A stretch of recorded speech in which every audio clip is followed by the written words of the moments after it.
Hi people, Bear back again. Well, we've got a new session we're going to set up, and we're going to do this probably at least a couple of times a week. If we could do it more, we will do.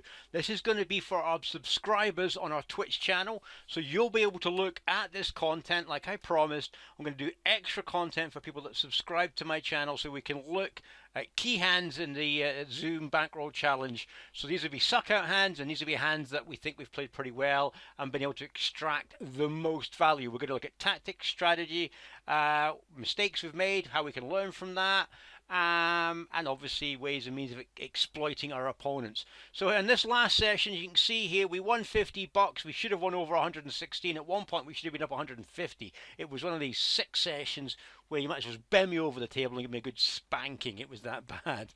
But I've selected a few hands where we took some pretty hard hits here. A couple of mistakes, I think, in some of these hands here, which is good to share with you guys. And a couple of spots whereby it's like, Jesus Christ, you know what I mean? What are you doing to be poker stars? So we're going to start off with the first one here, people. And we're going to bring this up for you. Hopefully you can see this okay. And the first hand here, we've got a pair of 10s. We've got $114. Remember, we sit down with 25, so we're doing pretty well on this table here. And we're going to play through the hand. So first of all, criminal under the gun raises 50 cents. We get a caller, fold. And I like to actually 3-bet this, which I think's okay, with 10s at this point. The guy's got $39 behind him. The other person that called has only got 20. We've got 112. And the under the gun raiser elects to 4-bet pretty hard here. Okay, so when they're doing this from under the gun, we can really put them in a probably about a 10% range of hands. We're looking at hands like Ace King, maybe Ace Queen suited would do that, and we're looking obviously at Jacks plus. Okay, so in those ranges, we lose to Jacks, we lose to Queens, we lose to Kings, and we lose to Aces. That's 4 set of hands we're losing to. The rest we're ahead of. Okay, if you think about it. At the same time, let's look at the stack sizes. We get 112, he's got 33. So we can definitely, especially when this person folds, if he calls, it makes it an easy call. But he's folded here, because there's enough money behind with zing here, we can call here to look to set mind here, and obviously with position, which is really important in this spot, we can look to see how he plays this. So, boom!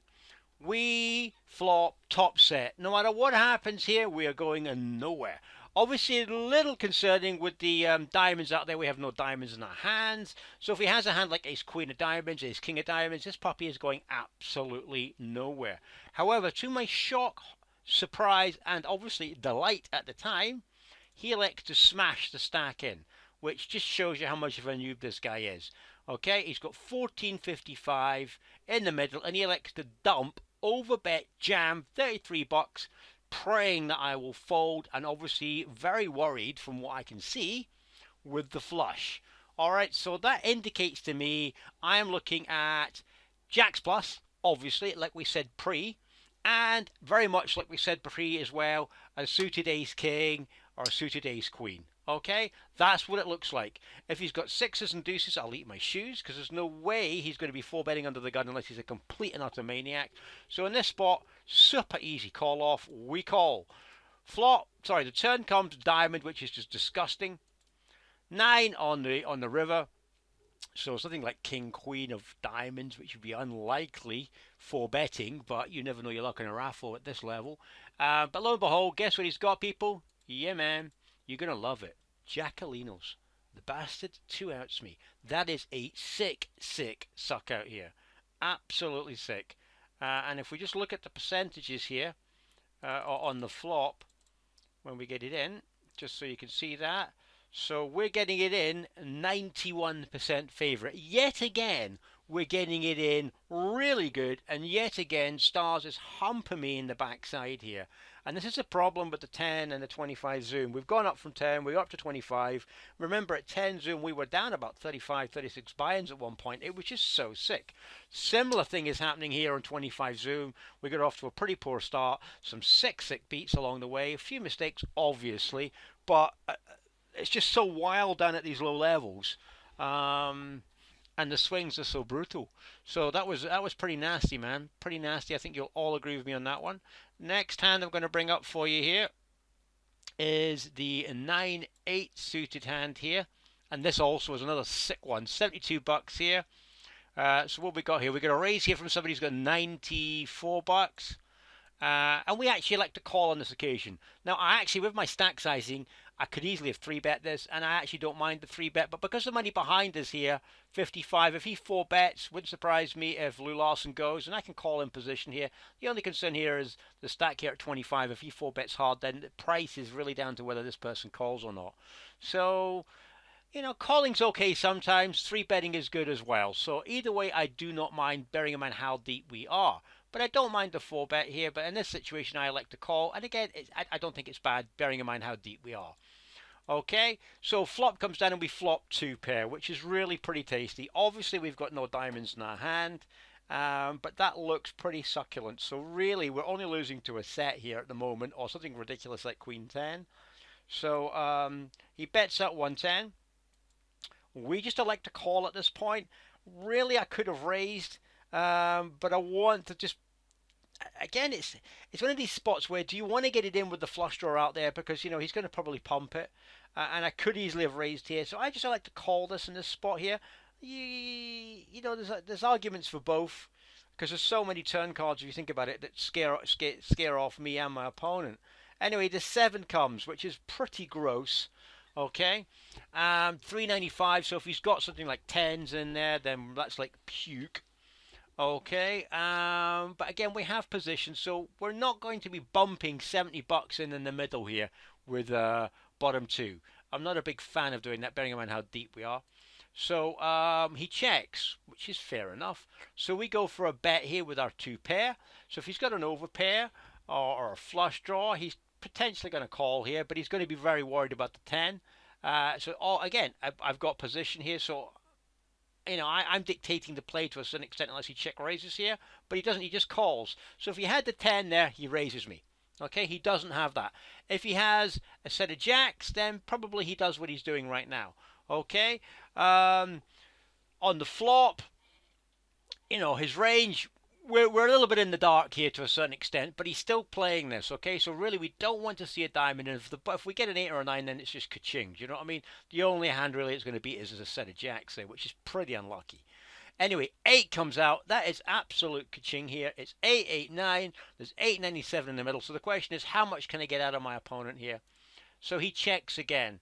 All right, there's 867, 897 in there, and I'm thinking with 2-pair there. If he's got like queens, kings, something like that, he's definitely going to call off probably 657 bucks.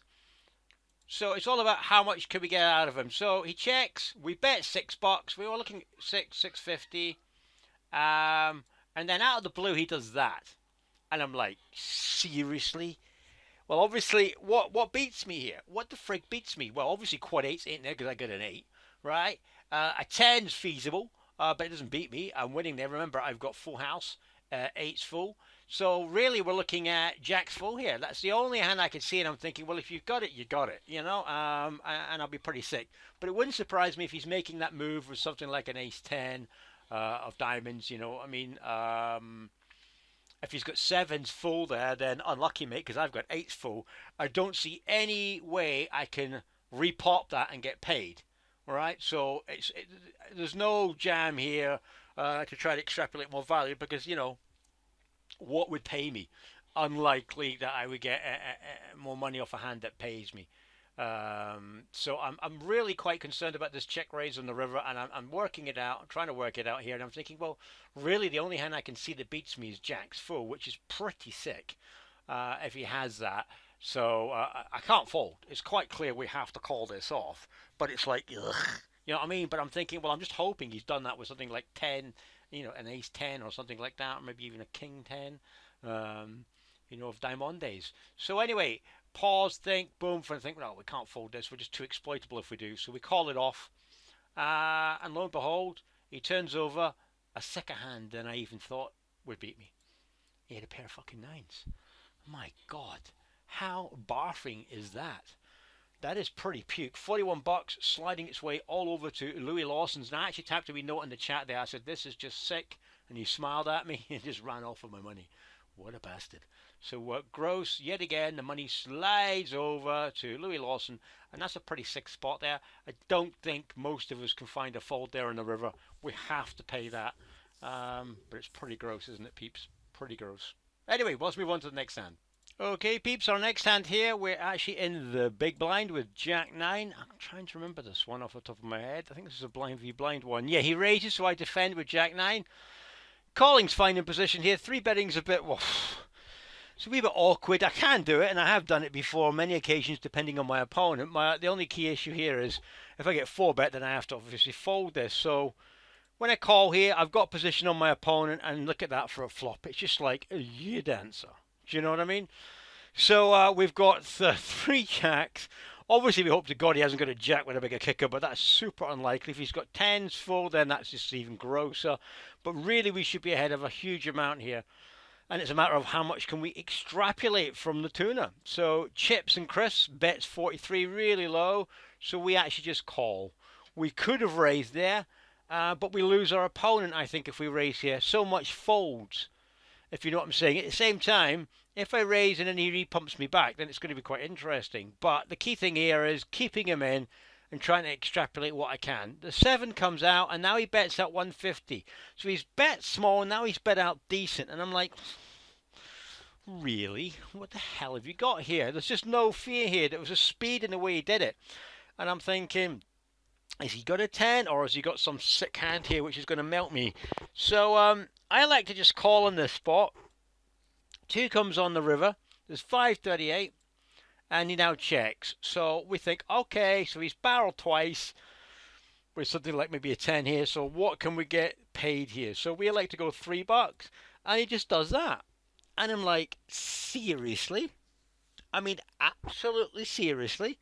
We're in a heads-up spot here, and I just don't know how I can find a fold here with the jack. Well, I mean, we can find a fold, but it's just like, really, can we be folding 3 jacks in this spot?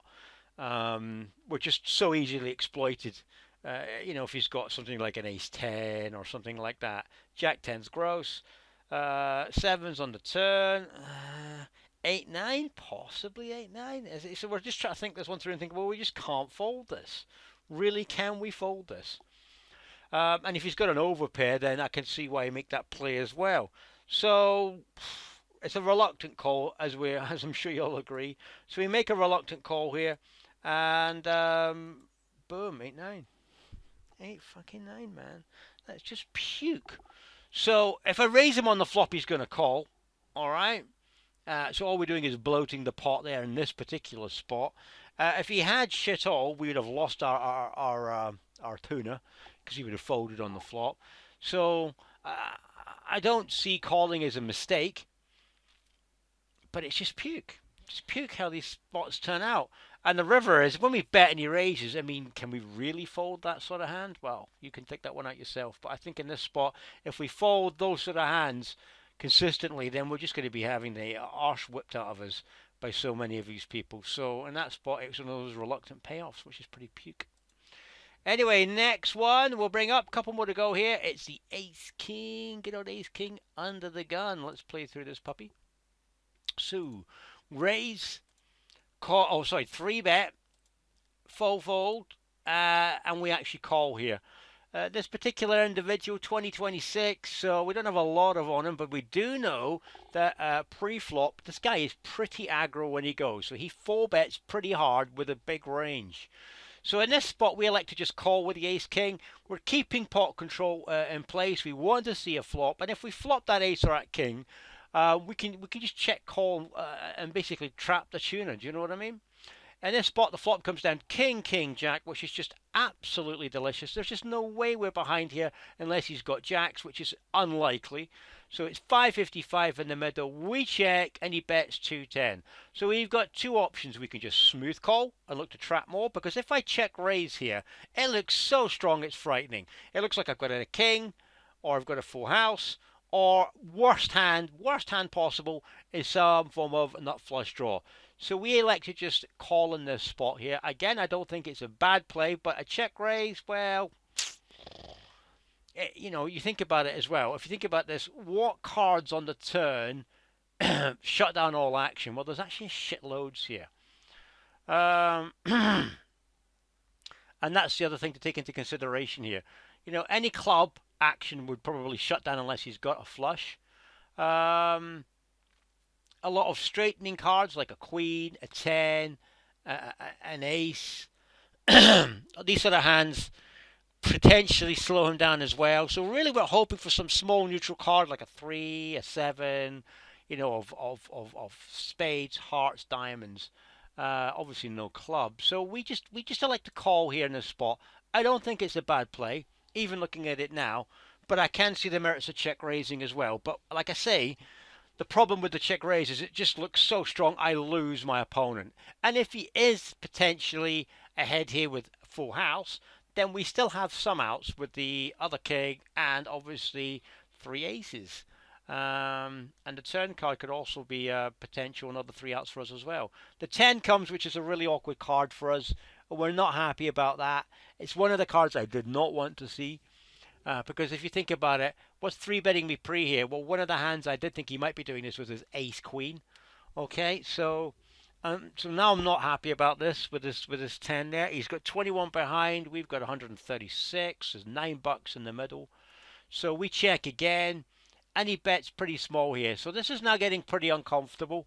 We have the 3 kings. We really are wanting to see a jack or a 10 or an ace here to get us out of bother. Of course, obviously, if he's got jacks full, then that won't get us out of bother, just get us into more bother. But you can see where I'm coming from. And it's like he's not slowing down here. So is he trying to buy? Is he trying to buy that flush card on the river? So that's what I'm thinking here. He's either got a made hand here, okay, or he's trying to buy that flush potentially. And it's like, ooh, awkward spot here. So I think folding here is, we just can't fold here. We have to call off. And then the club comes on the river. So it all depends on what he does here. And we checked him and he tanks for some time here and then punts it in. And I'm like, shit. So what hands could possibly do that? Well, if he had something like ace jack, okay, with the ace of clubs, he could rep the flush here, obviously. King jack is just disgusting, but possible. Albeit unlikely, bearing in mind we're holding the king. Ace queen is running through my head all this time, thinking ace queen of clubs makes so much sense here. It makes so much sense. Full house, jack's full, also makes sense. Tens full, makes sense. So I'm not really beating a huge amount here. But I had another hand, actually I had 2 hands running at the same time as this, and I'm like, fold, and then I just make the call, which is a poor. So this is one of the mistakes that I believe is a mistake here, because I really am beating very little with that club on the river. If that had been a diamond, a heart, a spade, you could argue the toss for calling off. But with the club there, it's like I'm beating so little here. Do you know what I mean? And this is a mistake by me, so really a bit pissed with myself on this one, because basically I'm giving away $15, and now I'm wishing I fucking check raised the flop. But then if he's got ace queen or clubs, if you think about it, he's not folding. He's just going to call off there, and then I'm getting ransacked on the turn. So anyway, so let's put everybody out of their misery and see what he had. He had the ace queen. Like I said, it's one of the hands I feared. With the club, makes sense. And it's just puke. The 10 was an awful card for us. I didn't like it myself at the time. I thought, fuck. And it's just really pissy, because if I check raise the flop, he might call, and then I'm going to get ransacked on the turn. So we lose anyway, but at least we'd have been ahead on the flop and going for it aggressively. But it's just puke. It's one of those horrible spots, but the mistake is definitely on the river. I could have saved myself $15 there, and that was just poor play by me. Should have folded on the river. And looking at that again, it's just I beat so little apart from a bluff. And if you think about it, what is 3-betting me pre here? Well, ace jack of clubs. Well, obviously it can't be clubs because there's a jack of clubs on there. So something like ace queen makes a huge amount of sense. And I thought that on the river, and I'm thinking, fold it, and I fucking called, which was just dumb. So that was a bad mistake. And last hand, another ace king here. We'll play this puppy out for you. And this is pretty sick. So we raise, we call. We get 3-bet here. got a 1k of hands on this puppy, and this 3-bet looks pretty standard to me.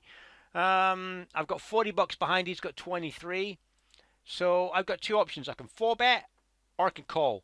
Well, this particular person, I do know squeezes a wee bit. So in this particular spot, I like to 4-bet 850, and that makes me look super strong here, okay? Now, really, I could have gone a lot more than that, 12.50, 13 bucks here, and put him to a real test. But,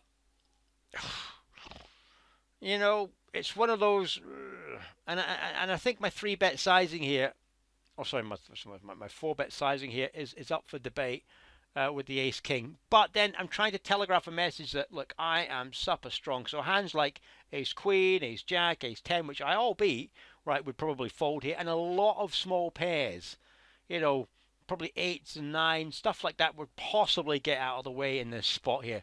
So really the hands that go for it here or call off maybe a 10s plus and an ace king. And again, if you're squeezing with suited connectors, whatever, he's really thinking, you know what I mean? But I think reviewing this again, that really should have been a little bit more. Maybe even, you know, 3, 6, 9, 12. I think maybe 3.5. So I think 10 bucks plus. You know, 10, 11 bucks probably would have been better. So he calls anyway. We know he's going to call.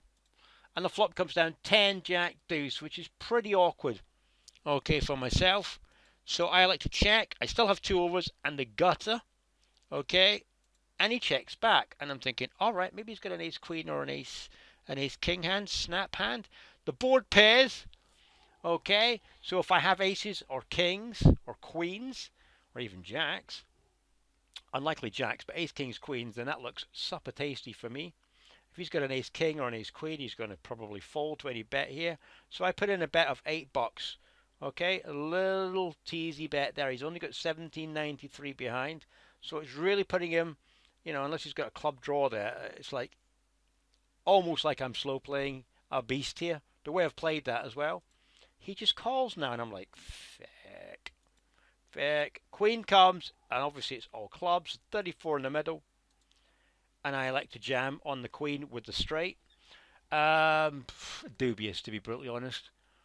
Dubious, because if you think about it, and again, this is a mistake by me, he's only got 9 bucks behind though, so even if I check, right, the odds are he's probably going to punt it in, and then it's like, oh, gross. Do I call? Don't I call? But punting here is probably, and again, the turn play there is probably as well. Because think about it, what is squeezing pre-flop in these spots? Well, 10s would do it, jacks would do it, queens would do it, ace queen would do it. So it's like, oof, like this. And just the way I look at this hand again, it's like flop, we check, which is fine. Turn, he check, we actually like to make the move on the turn. So we're bluffing with overs and a gutter. And he calls. River club comes, it's pretty gross. But he does give us the straight. So we beat ace 10, we beat ace jack, we beat ace queen, we lose to jacks full, queens full, and a flush. So it's even now looking at this, it's like, how could we have played this better? Don't mind the check on the flop. Going front on the turn, yeah. And then river, yeah. Pretty puke. Anyway, so let's get to the hand. It finishes off. He calls off, obviously, and lo and behold, he had a pair of jacks. Slow played his flop set, fills up on the turn, and it's just easy street all the way to the piggy bank for this puppy. And that's where ace 10 can get you, sorry, ace 10, ace king can get you into quite a bit of bother, really, if you think about it. So raise, 3-bet. If I 4-bet him hard here, does he call off with jacks? He probably does. He might even get it all in. Then it's more of a flip spot. Or 3-bet, he just calls. Flops the set. We check. He checks it back, which is fine. The board pairs.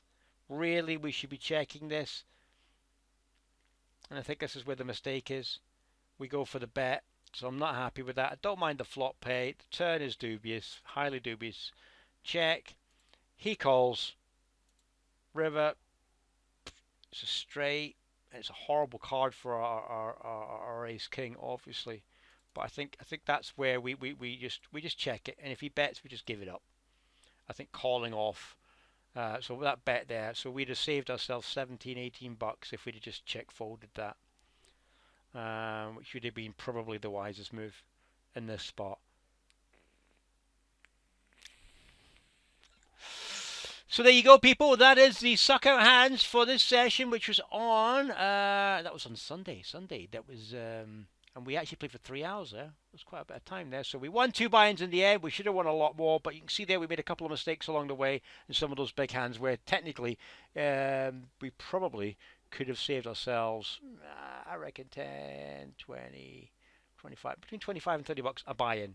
Easy if we'd have played a little bit better in some of those spots. Anyway, peeps, hope you enjoyed the video. We're going to do more like this. So if you like what you see, please subscribe to the Twitch channel there. It's super cheap. Is it $4.99 or something like that, I've been told. So it's super cheap, and you will get to see more of these hand replays. We're also going to do, not just suck out hands, we're going to do hands where we actually pwn the tuner, which makes it even more entertaining. So on that note, peeps, take care. Catch you later. Cheers now.